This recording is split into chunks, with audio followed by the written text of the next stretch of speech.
Friends, இன்றைக்கி நம்ம சேனலில் பார்க்க போகிறது என்ன அப்படின்னு பார்த்தீங்கன்னா தாளிப்பு வடகம் பார்க்க போகிறோம். இதை ஃபஸ்ட்டு நான் நேற்று நைட்டே கழுவி சுத்தம் பண்ணி காய வச்சு எடுத்து வச்சுருக்கேன். இதை பார்த்தீங்கன்னா உரிக்காமல் தான் செய்யணும், அதில் தான் டேஸ்ட் அதிகமாக கிடைக்கும். நம்ம முடிஞ்ச வரைக்கும் மேல் தோல் இந்த காம்பெல்லாம் நீக்கிட்டு நம்ம எடுத்து வச்சுருக்கோம். இப்போ இதை நம்ம ஒரு மிக்சி ஜாரில் போட்டு அரைச்சிக்கலாம். ஃபஸ்ட்டு பார்த்தீங்கன்னா ஒரு பாதி அளவு மட்டும் நம்ம போட்டுக்கலாம். இப்போ பார்த்தீங்கன்னா இந்த அளவுக்கு கொரகொரப்பாக அரைச்சிக்கோங்க. இதில் 1-2 அரைக்காமல் இருக்கும், அதையும் எடுத்து வச்சு நம்ம கடைசியாக அரைச்சிக்கலாம். இப்போ நான் எல்லாத்தையும் அரைச்சி முடிச்சுட்டு உங்களுக்கு காட்டுறேன். இப்போ பார்த்தீங்கன்னா இதை நம்ம அரைச்சி எடுத்துக்கிட்டோம். இந்த அளவுக்கு கொரகொரப்பாக அரைச்சி எடுத்துக்கோங்க, ரொம்ப நைஸாக அரைக்கக்கூடாது. இப்போ பார்த்தீங்கன்னா இதில் ஒரு 1/2 ஸ்பூன் மஞ்சத்தூள் போட்டுக்கோங்க. 2 ஸ்பூன் அளவுக்கு நான் உப்பு போடுறேன். கல் உப்பு சேர்த்துக்கோங்க. இப்போ இதை நம்ம கையாலேயே நல்லா பெசரி விடுறோம். பெசரி விட்டதுக்கப்புறம் இதை நம்ம வெயிலில் காய வச்சு எடுக்க போகிறோம். காலையில் ஒரு 8 மணி ஆகுது. நான் இதை வெயிலில் காய வைக்க போகிறேன். ஈவினிங் எப்படி இருக்குது அப்படின்றத நான் உங்களுக்கு எடுத்து காட்டுறேன். இப்போ பார்த்தீங்கன்னா நான் ஒரு தட்டில் நல்லா பரப்பி வச்சுருக்கேன். இப்போ இதை நான் வெயிலில் காய வைக்க போகிறேன். நீங்களும் இதே மாதிரி செஞ்சு வெயிலில் காய வச்சுருங்க. இப்போ பார்த்தீங்கன்னா நம்ம வெயிலில் காய வச்சுருந்த வடகம் நல்லா காஞ்சிருச்சு. வெங்காயம் இப்படி தொட்டு பார்த்தீங்கன்னா ஈரத்தன்மை இல்லாமல் இருக்கணும். இந்த மாதிரி இருந்துச்சுன்னா நம்ம இது செய்யறதுக்கு தயாராக இருக்குன்னு அர்த்தம். இப்போ நம்ம இதை எப்படி செய்யறது அப்படின்றத ஸ்டார்ட் பண்ணலாம். இப்போது இதில் நம்ம வேணுங்கிற பொருள் எல்லாத்தையும் சேர்த்துக்கலாம். ஃபஸ்ட்டு பார்த்தீங்கன்னா ஒரு 100 கிராம் அளவுக்கு நான் பூண்டை இடித்து வச்சுருக்கிறேன். இதை நான் உரலில் இடித்து வச்சுருக்கேன். நீங்கள் உரல் இருந்தால் பாருங்கள், இல்லைன்னா ஒரு மிக்சி ஜாரில் போட்டு ஒரு சுற்றி எடுத்துருங்க. அடுத்ததாக பார்த்தீங்க அப்படின்னா நம்ம கருவேப்பிலையை சேர்த்துக்கிறோம். இதை நம்ம சின்னதாக ரஃப்பாக கையிலேயே பிச்சு போட்டுக்கலாம். ரொம்ப சின்னதாக கட் பண்ணணும்னு இல்லை, சும்மா பிச்சு போட்டிங்கன்னா போதும். அடுத்ததாக பார்த்தீங்கன்னா 50 கிராம் அளவுக்கு கடுகு சேர்க்குறேன். 50 கிராம் அளவுக்கு ஜீரகத்தை சேர்த்துக்கலாம்.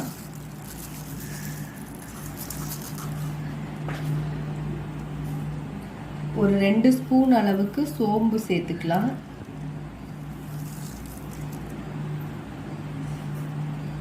ரெண்டு ஸ்பூன் அளவுக்கு வெந்தயத்தை சேர்த்துக்கலாம்.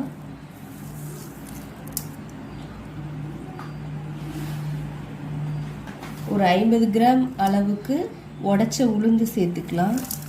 இதை பார்த்தீங்கன்னா நல்லா பெசரி விட்டுட்டு இதில் ஒரு 100 கிராம் அளவுக்கு நம்ம விளக்கெண்ணெயை சேர்த்துக்கலாம். சும்மா கொஞ்சமாக மட்டும் மீதி வச்சுருங்க. இது நம்ம சேர்க்குறது விளக்கெண்ணெய் தான், நல்லா பார்த்துக்கோங்க. வேறு எந்த எண்ணெயும் நீங்கள் மிக்ஸ் பண்ணக்கூடாது, கட்டாயமாக விளக்கெண்ணெய் தான் சேர்க்கணும். இப்போ இதை நல்லா கையால் நல்லா பெசரி விட்டுருங்க. இப்போ பார்த்தீங்கன்னா இதை நம்ம கையால் நல்லா அழுத்தம் கொடுத்து பெசரிட்டோம். இப்போ இதை நல்லா அப்படியே ஒன்று சேர்த்து நல்லா அப்படி கையால் அமுத்தி விடுங்க. அமுத்தி விட்டு இப்போ இது நான் நைட்டு ஒரு 9 மணி 9:30 இருக்கும், இந்த டைமில் நான் செய்கிறேன். இது அப்படியே நம்ம ஒரு ஃபுல் நைட்டு கவர் பண்ணி ஃபுல்லாக மூடி வச்சிடலாம்.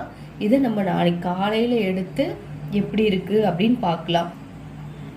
நாளைக்கு காலையில் பார்த்தீங்க அப்படின்னா இந்த உளுந்தம்பருப்பு எல்லாமே நல்லா கிறிஸ்பியாக இருக்கிற மாதிரி இருக்கும். இது நல்லா எல்லாம் ஃபுல்லாக எண்ணெயெல்லாம் ஊற்றிருக்கிறதுனால எல்லாம் நல்லா ஒன்று சேர்ந்து கவர் ஆகி செட் ஆகும். நம்ம இது நாளைக்கு காலையில் பார்க்கலாம். இப்போ பார்த்தீங்கன்னா நம்ம நேற்று நைட்டு இந்த வடகத்தை நல்லா பெசரி வச்சுருந்தோம். இப்போ இது நல்லா ஃபுல்லாக ஊறிடுச்சு. இதில் நம்ம சேர்க்க வேண்டிய எல்லா பொருளும் சேர்த்தாச்சு. அடுத்தது இப்போ இதில் என்ன பண்ணலான்னு பார்த்தீங்கன்னா இப்போ இதை உருண்டையாக பிடிச்சி நம்ம வெயிலில் காய வைக்க போகிறோம். இது நல்லா ஃபுல்லாக வெயிலில் காயணும். ஃபஸ்ட்டு நம்ம இன்னைக்கு வெயிலில் காய வைப்போம். நல்லா கெட்டியாக டைட்டாக பிடிச்சிக்கோங்க. உங்களால் எந்த அளவு டைட்டாக பிடிக்க முடியுமோ அந்த அளவு டைட்டாக பிடிச்சிக்கோங்க. இதை நீங்கள் அப்படியே உருண்டை பிடிக்காமல் கூட காய வைக்கலாம். இருந்தாலும் நீங்கள் உருண்டையாக காய வைக்கும்போது உங்களுக்கு பார்க்குறதுக்கும் நல்லாயிருக்கும். இப்போது நம்ம வேணுங்கிறப்போ ஒன்றா எடுத்து யூஸ் பண்ணிக்கலாம். பார்த்திங்கன்னா இந்த மாதிரி ஷேப்பில் நான் எல்லாத்தையும் பிடிச்சி வெயிலில் காய வைக்க போகிறேன். இப்போ நம்ம எல்லா உருண்டையும் பிடிச்சிட்டோம். அடுத்ததாக பார்த்தீங்கன்னா இதை நம்ம வெயிலில் நல்லா காய வைக்க போகிறோம். காய வச்சு எடுத்ததுக்கப்புறம் எப்படி இருக்குது அப்படின்றத நான் ஈவினிங் உங்களுக்கு காட்டுறேன். பார்த்தீங்கன்னா வடகத்தை நம்ம நேற்று காலையில் காய வச்சு எடுத்தோம்.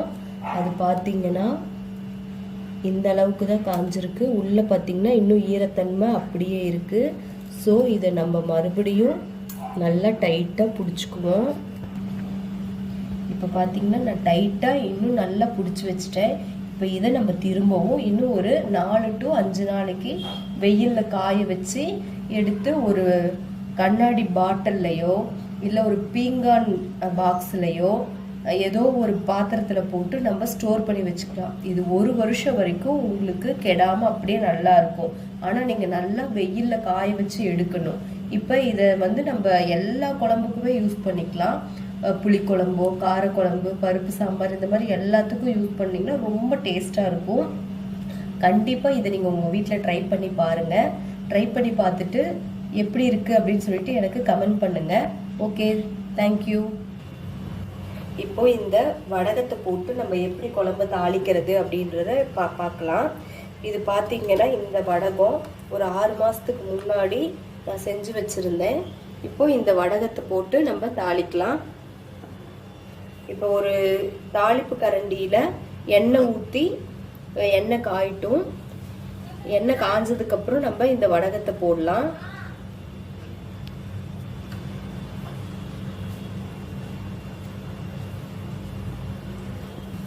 இப்போ பார்த்தீங்கன்னா எண்ணெய் காஞ்சிருச்சு. இப்போ நான் இந்த வடகத்தை நல்லா உடச்சி விட்டுட்டு போட்டுடுறேன்.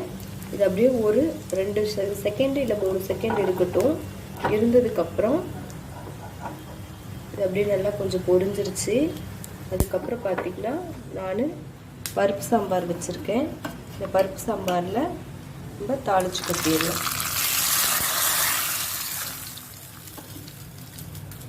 இப்போ பார்த்திங்கன்னா இது பார்க்குறதுக்கே நல்லா கலர்ஃபுல்லாக இருக்குது. இதே மாதிரி இதோட டேஸ்ட்டும் செம்மையாக இருக்கும்.